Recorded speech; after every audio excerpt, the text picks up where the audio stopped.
Assalamualaikum dan selamat pagi. Hari ini kita akan masuk tajuk baru iaitu bab 2 warisan negara iaitu sistem pemerintahan dan kegiatan ekonomi masyarakat dalam Kerajaan Alam Melayu. 2.1 kita akan belajar mengenai sistem pemerintahan beraja pusat wilayah. Dan 2.2 kegiatan ekonomi pertanian, perdagangan, hasil hutan, laut dan perlombongan serta pembuatan. Okey, dari segi sistem pemerintahan di sini ada 6. Yang pertama terbagi kepada 2 wilayah iaitu pusat dan wilayah. Okey, ingat terbagi kepada 2 iaitu pusat dan wilayah. Nombor 2, tonggak paling penting dalam usaha raja-raja kerajaan alam Melayu ni untuk membangunkan kerajaannya. Ingat raja-raja ni kerja dia nak membangunkan kerajaan dia. Okey, ada 7 kerajaan tu. Ingat tak 7 kerajaan tu? Yang pertama apa? Majapahit sampailah ke Gangganegara. Okey, ingat Kedah Tua semua tu. Dan yang keempat, nombor 3, sistem yang teratur dan tersusun. Yang keempat, raja berkuasa dan berada di puncak pemerintahan. Okey, ingat macam negara kita pun sama. Raja paling penting dalam pentadbiran negeri tersebut kan. Contohnya.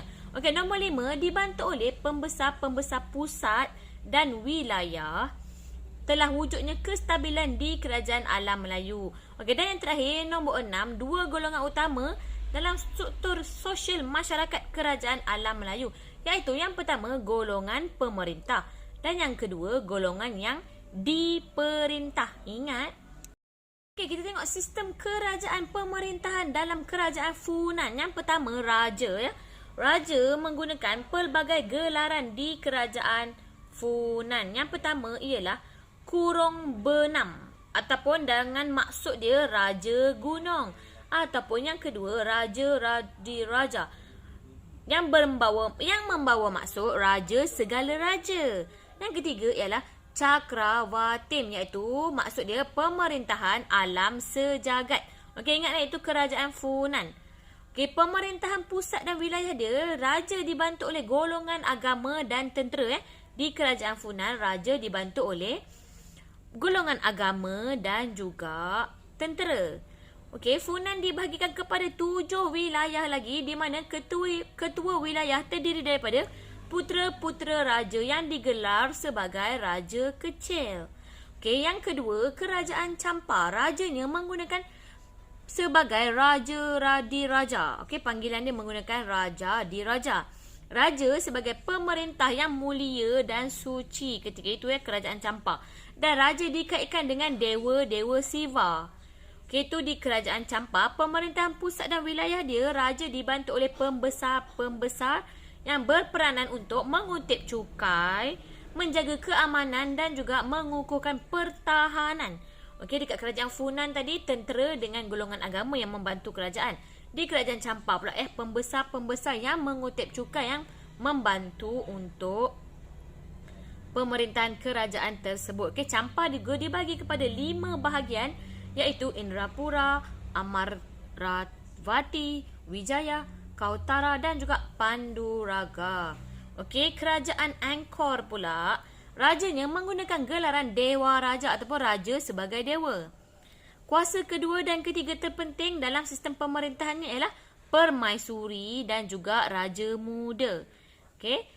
Pemerintahan pusat dan wilayah pula, raja dibantu oleh pembesar-pembesar yang bertanggungjawab dalam bidang keagamaan, kehakiman, keselamatan dan juga perbendaharaan. Okey, dibahagikan kepada wilayah-wilayah dan daerah-daerah kecil termasuklah kampung. Okey, di Kerajaan Sriwijaya pula, raja menjadi unsur kesaktian. Okey, raja dianggap sebagai Buddha di bumi. Maksud di situ, dia menganggapkan raja itu sebagai kesaktian. Dan raja juga digelar raja di gunung dan maharaja di pulau. Kenapa dia mengisytiharkan macam tu? Okey, nanti kita tengok. Okey, daripada sistem pemerintahan dan pusat dan wilayah pula, Kerajaan Sriwijaya ini dibantu oleh Yuva Raja iaitu putera mahkota. Okey, ingat putera mahkota yang membantu dalam Kerajaan Sriwijaya. Okey, raja dibantu oleh golongan agama, tentera dan pemungut cukai, hakim dan penjaga harta untuk mentadbir pusat dan wilayah tersebut. Okey, pentadbiran dibagi kepada dua, iaitu kedatuan dan juga pradatuan. Apa maksud dia? Kedatuan ialah datu kerajaan berketurunan raja. Kedatuan ialah datu. Datu. Okey, datu yang bukan keturunan raja. Okey, kerajaan Majapahit pula rajanya menggunakan gelaran Maharaja ataupun Sri Maharaja dan juga Sri Batara. Ada 3 di sini Majapahit. Okey, pemerintahan pusat dan wilayahnya raja dibantu oleh Sparta Prabu dan para pembesar Sparta. Okey, Sparta Prabu ialah majlis penasihat raja yang terdiri daripada kerabat-kerabat raja. Okey, Majapahit dibagikan kepada 14 wilayah dan setiap wilayahnya dipecahkan kepada kabupaten dan nama-nama berikutnya boleh tengok dekat dalam buku teks. Okey, susah nak sebut nama dia. Okey, itu sahaja untuk hari ni. Semoga bermanfaat dan jangan lupa komen dekat bawah dan